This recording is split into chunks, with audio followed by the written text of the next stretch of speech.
To the representative of the United States. Thank you, Mr. President, and thank you to our briefers today. Colleagues, President Trump was pleased to have convened DRC President Tshisekedi and Rwandan President Kagame in Washington on December 4th for the signing of the Washington Accords and the Regional Economic Integrated Framework. It was a true and sincere demonstration and effort towards peace. However, peace processes require parties to uphold their commitments to that very process. And the United States is profoundly concerned and incredibly disappointed with the renewed outbreak of violence in the eastern DRC. Today, I want to share with you some additional information on the scope and the sophistication of Rwanda's involvement in eastern DRC.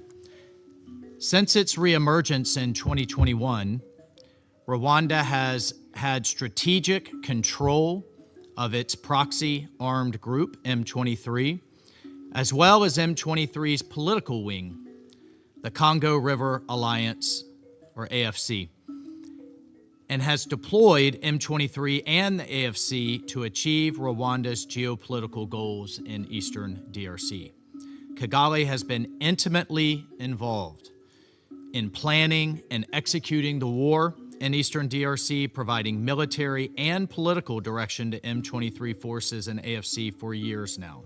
The Rwandan Defense Forces have provided materiel, logistics, and training support to M23, as well as fighting alongside M23 in DRC with roughly 5,000 to 7,000 troops as of early December.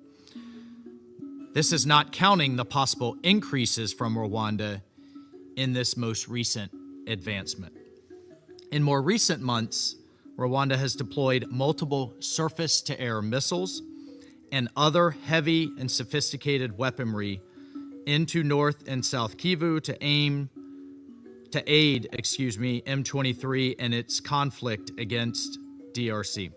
Rwanda and M23 began their offensive just this last weekend to take Uvira, with Rwandan forces co-located with M23 along the front lines.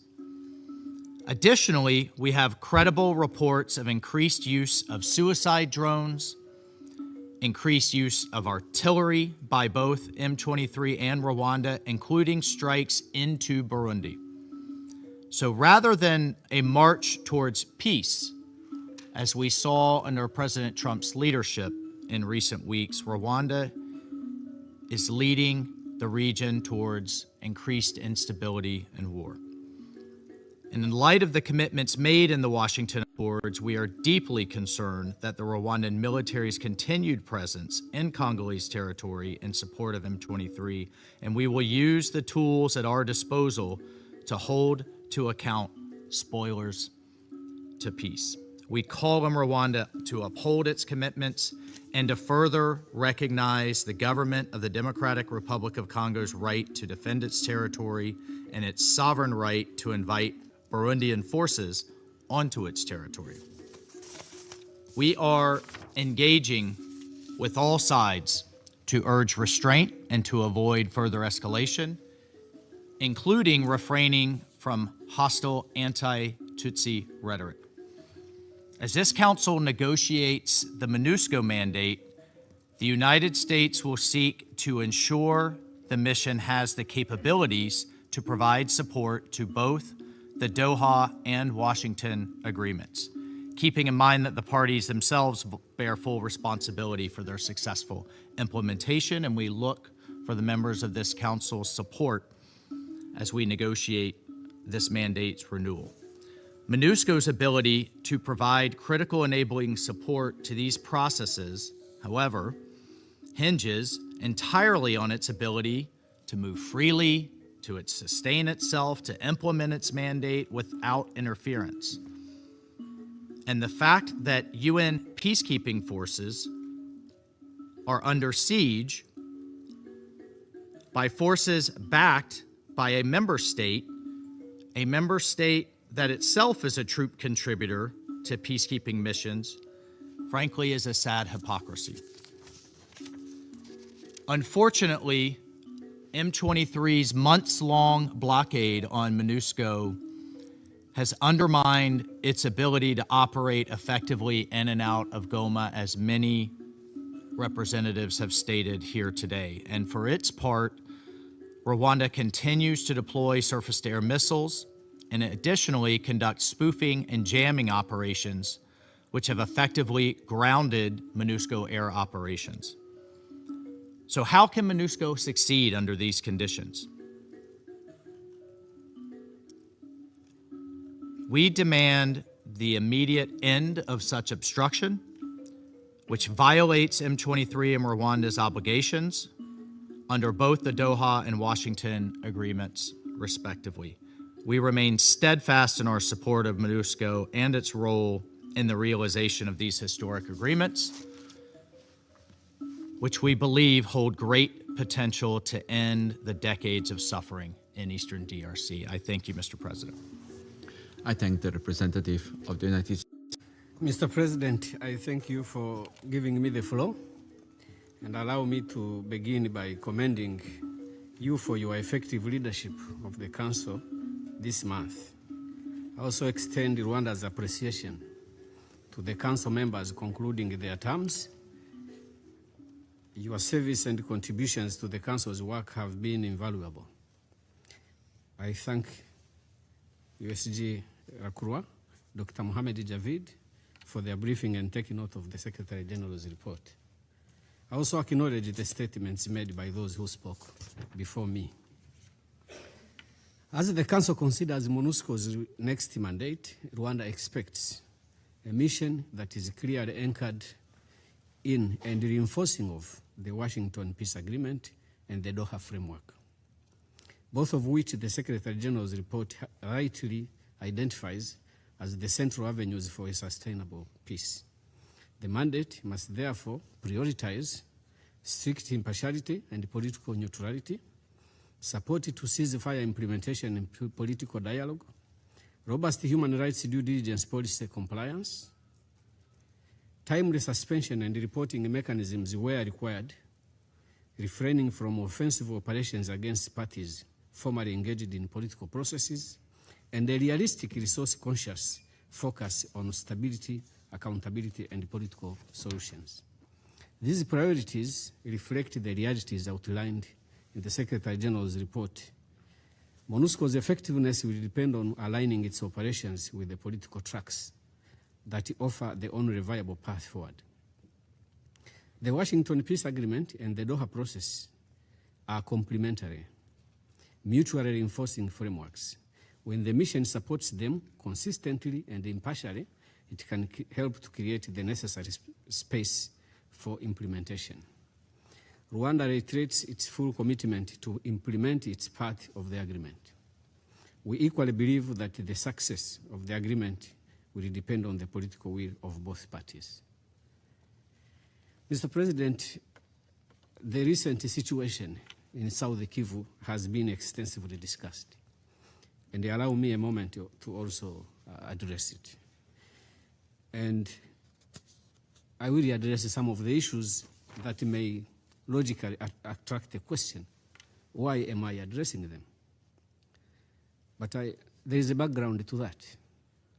In 1994, in this chamber, Ambassador Kovac of Czech Republic, Ambassador Keateng of New Zealand, Ambassador Gambari of Nigeria spoke that Rwandans were being exterminated, that an ethnic group in Rwanda was being exterminated. They had never been to Rwanda, but they discharged their responsibility, confronted denial and silence that was taking place in this chamber to call the genocide for what it was as it was happening in Rwanda. So I'm here today, and I survive today because those courageous diplomats discharged their duty. I wanted to do it. The situation in South Kivu and the general situation obtaining after the Washington Agreement is a collection of many situations. The ceasefire that was repeatedly broken by the DRC government, that not only broke the ceasefire, but announced they would never stop attacks. Air attacks are offensives too. Even as the diplomatic tracks move forward, the situation on the ground in South Kivu continues to deteriorate in ways this council cannot morally or legally ignore.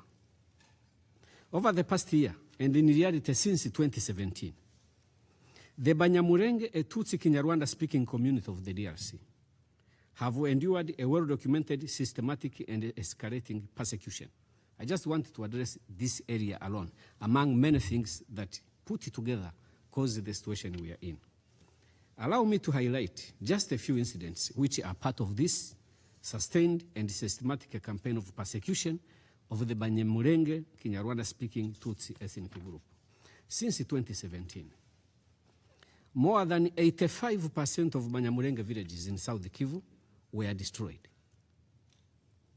An estimated 700,000 cattle, which is their economic lifeline, were raided and killed. On August 25th of 2025, Wazalendo militias and FARDC issued a 10-day ultimatum demanding that all Banyamulenge leave Uvira or be killed.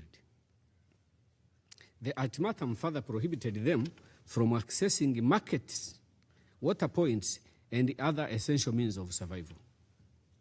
On the 4th of September 2025, the decision was made to deny the Banyamulenge civilians access to public water points on the grounds that they were enemies. From the 5th to 8th of September 2025, Banyamulenge civilians were abducted and shot, while the mobs chanted for the end of the Banyamulenge. These are early warnings, indicators of atrocity crimes, discrimination, dehumanization, forced displacement, and the denial of basic services. Tens of thousands of Burundian soldiers were deployed into South Kivu on the invitation of the government of the DRC. This is in addition to the presence of FDLR, mercenaries, Wazalendo, and other militias. These troops established coordinated military blockades which exacerbated the situation above. Their operations alongside FARDC, FDLR, and the affiliated militias imposed a siege on the Banyamulenge population. And I wanted to highlight here that there are other ethnic groups in that area. There are Babembe, Bafurero. There is another ethnic group that I don't remember. But these conditions I'm describing were imposed only on Banyamulenge Tutsi ethnic group. Banyamulenge, yes. Their operations alongside FARDC and FDLR and affiliated militias imposed a siege on the Banyamulenge population, resulting in nearly a year of the communities in Minembwe Highlands being deprived of food, medicine, and humanitarian access. This situation was exacerbated by the coordinated military blockades. On the 16th to 18th of October 2025, the only road to the Mitamba market was closed, cutting off food supplies to civilians. On the 6th of September 2025, a group of 80 to 100, between 80 and 100 Banyamulenge civilians, mostly women, returning with food for their starving families, were ambushed by a FARDC Burundian Mai Mai coalition, and reports indicate killings, torture, and sexual violence. Equally well known, but disregarded, is the scale of air attacks carried out by DRC government forces and their allies, which continue to affect civilians already under siege. Among many others are the following. on the 29th of August 2025, and multiple dates, repeated drone strikes hit the outskirts of Banyamulenge IDP camps around Mikenya. On the 27th of September 2025, a Burundian CH-4 drone bombed Nzibira in South Kivu. On the 15th of November 2025, Kinshasa operated drones bombed Mikenya, a village hosting Banyamulenge internally displaced persons. Between March and December this year, there has been 50 air attacks in this area. No one is speaking about this. I will appreciate the situation another day if we can be told this didn't happen. We have raised this, at least I did, with some members of the council, individually. We have raised this in this chamber. Nothing was done. The government of the DRC, as an inviting authority, should be responsible for the action and the conduct on the ground of Burundian forces and their allies. Rwanda has not been silent. I just said this. Rwanda has not been silent in the face of these developments. Our Minister of Foreign Affairs has raised the blockade directly with the mediators, the United States and Qatar, the representatives of the European Union and the African Union. And I have just said that I raised it with individual members of the Council. I raised it with the penny holder, with some presidencies, with the heads of some mechanisms in the region, and nothing happened.